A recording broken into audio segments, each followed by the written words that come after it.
Section 1, the big players, mutual funds और Indian stock market.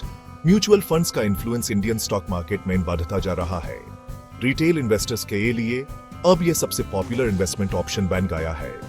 उनकी large scale trading activity का stock prices पर बहुत ज्यादा इंपैक्ट होता है। मार्च में म्यूचुअल फंड्स ने कुछ बड़े दांव खेले, करोड़ों रुपीस के स्टॉक्स खरीदे और बेचे।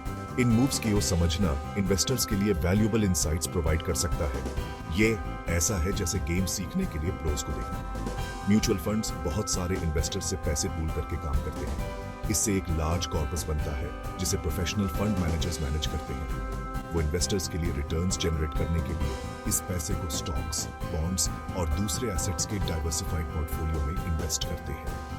उनके इन्वेस्टमेंट्स का शीर साइज उन्हें मार्केट में काफी इन्फ्लुएंस देता है। जब वो किसी स्टॉक को खरीदते हैं तो उसकी प्राइस भी आज जाती है और जब वो बेचते हैं तो वो घट जाती है। यह इन्फ्लुएंस इंडियन स्टॉक मार्केट में ज्यादा देखने को मिलता है, जहां रिटेल इन्वेस्टर्स ज्यादा एक्टिव होते जा रहे हैं। जैसे जैसे ज्यादा से ज्यादा इंडियंस अपनी इन्वेस्टमेंट नीड्स के लिए म्यूचुअल फंड्स की तरफ रुख करते हैं, मार्केट ट्रेंड्स को आकार देने में इन फंड्स का किरदार और बढ़ता जाएगा। इसलिए इन्वेस्टर्स के लिए यह जरूरी है कि वे म्यूचुअल फंड्स के इन्वेस्टमेंट डिसीजंस पर नजर रखें। उनके इन्वेस्टमेंट पैटर्न्स को एनालिसिस करके हम मार्केट सेंटिमेंट को बेहतर तरीके से समझ सकते हैं। यह जानकारी हमें ज्यादा इन्फॉर्म्ड इन्वेस्टमेंट डिसीजंस लेने में मदद कर सकती है। यह आर्टिकल मार्च में म्यूचुअल फंड्स द्वारा किए गए की इन्वेस्टमेंट्स और डाइवेस्टमेंट्स के बारे में बताएगा और मार्केट पर उनके पॉसिबल इंपैक्ट पर प्रकाश डालेगा। सेक्शन 2, बाइंग बिग की इन्वेस्टमेंट्स इन मार्च। मार्च में म्यूचुअल फंड्स ने स्पेसिफिक सेक्टर्स और कंपनीज में काफी इंटरेस्ट दिखाया और बड़े इन्वेस्टमेंट्स किए। ऐसा ही एक इन्वेस्टमेंट था एस्टर डीएम हेल्थकेयर में, जो मिडिल ईस्ट और इंडिया में एक लीडिंग हेल्थकेयर प्रोवाइडर है।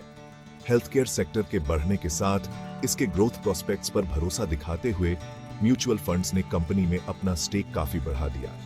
एक और इंपॉर्टेंट इन्वेस्टमेंट था एनएलसी इंडिया में, जो एक स्टेट ओन्ड माइनिंग और पावर जनरेशन कंपनी है। म्यूचुअल फंड्स का ध्यान कंपनी के स्ट्रॉन्ग फंडामेंटल्स और इंडिया के एनर्जी सेक्टर में उसके रोल ने खींचा। यह इन्वेस्टमेंट म्यूचुअल फंड्स के उस बड़े ट्रेंड को दर्शाता है जिसमें वो स्ट्रॉन्ग ग्रोथ पोटेंशियल वाले पब्लिक सेक्टर अंडरटेकिंग्स पीएसयूज में वैल्यू ढूंढ रहे हैं। ये इन्वेस्टमेंट से पता चलता है कि म्यूचुअल फंड्स हेल्थ केयर और एनर्जी जैसे स्पेसिफिक सेक्टर्स को लेकर बुलिश हैं। वे इन सेक्टर्स और उनमें काम कर रही कंपनीज के लॉन्ग टर्म ग्रोथ प्रोस्पेक्ट्स पर दांव लगा रहे हैं। एस्टर डीएम हेल्थ केयर और एनएलसी इंडिया के अलावा म्यूचुअल फंड्स ने टेक्नोलॉजी, इंफ्रास्ट्रक्चर और कंज्यूमर गुड्स समेत कई तरह के सेक्टर्स की दूसरी कंपनीज में भी काफी इन्वेस्टमेंट किया। यह डाइवर्सिफिकेशन से पता चलता है कि म्यूचुअल फंड्स अपना सारा पैसा एक ही जगह नहीं लगा रहे हैं। इसकी बजाय वे रिटर्न्स को मैक्सिमाइज करने और रिस्क्स को मिनिमाइज करने के लिए अलग अलग सेक्टर्स में स्ट्रेटेजिकली कैपिटल एलोकेट कर रहे हैं। इन इन्वेस्टमेंट्स के पीछे के तर्क को समझकर इन्वेस्टर्स को इस बात की समझ मिल सकती है कि कौन से सेक्टर्स और कंपनीज इंस्टीट्यूशनल इंटरेस्ट को अपनी ओर आकर्षित कर रहे हैं। Section 3, taking profits major sales by mutual funds. जिस तरह म्यूचुअल फंड्स ने कुछ स्टॉक्स में ज्यादा इन्वेस्ट किया, उसी तरह उन्होंने दूसरे स्टॉक्स में अपनी होल्डिंग्स कम कर ली, मुनाफा कमाया या नुकसान कम किया। एक इंपॉर्टेंट सेल थी हिंदुस्तान कॉपर में, जो एक लीडिंग कॉपर प्रोड्यूसर है। ग्लोबल कमोडिटी प्राइसेस और कंपनी के फ्यूचर अर्निंग्स पोटेंशियल को लेकर चिंता के कारण म्यूचुअल फंड्स ने कंपनी में अपना स्टेक कम कर दिया होगा। एक और इंपॉर्टेंट सेल थी बेटा इंडिया में, जो एक फुटवेयर और एक्सेसरीज रिटेलर है। कंपनी के स्ट्रॉन्ग ब्रांड रिकॉग्निशन के बावजूद म्यूचुअल फंड्स ने अपना एक्सपोजर कम करने का फैसला किया। शायद इसकी वजह रिटेल सेक्टर में कंपटीशन और बदलते कंज्यूमर प्रेफरेंसेस की चिंता रही होगी। ये सेल्स म्यूचुअल फंड इन्वेस्टमेंट्स के डायनामिक नेचर को हाईलाइट करते हैं। वे जरूरत पड़ने पर वेल नोन कंपनीज में भी मुनाफा कमाने या नुकसान कम करने से नहीं हिचकिचाते। इन सेल्स को एनालिसिस करके इन्वेस्टर्स को उन सेक्टर्स और कंपनीज के बारे में समझ मिल सकती है जिन्हें मुश्किलों का सामना करना पड़ रहा है या जहां म्यूचुअल फंड्स को लिमिटेड अपसाइड पोटेंशियल दिखाई दे रहा है।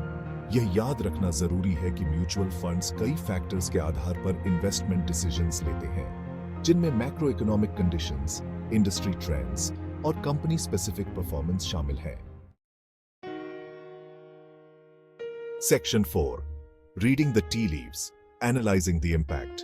मार्च में म्यूचुअल फंड्स के इन्वेस्टमेंट डिसीजंस से मार्केट सेंटिमेंट और पॉसिबल ट्रेंड्स के बारे में वैल्यूएबल इंसाइट्स मिलते हैं। हेल्थ केयर और एनर्जी कंपनीज में उनके इन्वेस्टमेंट्स इन सेक्टर्स के लिए पॉजिटिव आउटलुक का इशारा करते हैं, जबकि कॉपर और रिटेल में उनकी सेल्स कॉशन का इशारा कर सकती है। हालांकि यह याद रखना जरूरी है कि ये सिर्फ मार्केट के स्नैपशॉट्स हैं। म्यूचुअल फंड पोर्टफोलियोज लगातार बदलते रहते हैं और उनके इन्वेस्टमेंट डिसीजंस को एक बड़े कॉन्टेक्स्ट में देखना चाहिए। इन्वेस्टर्स को म्यूचुअल फंड एक्टिविटी को आंख मूंद कर फॉलो करने से बचना चाहिए।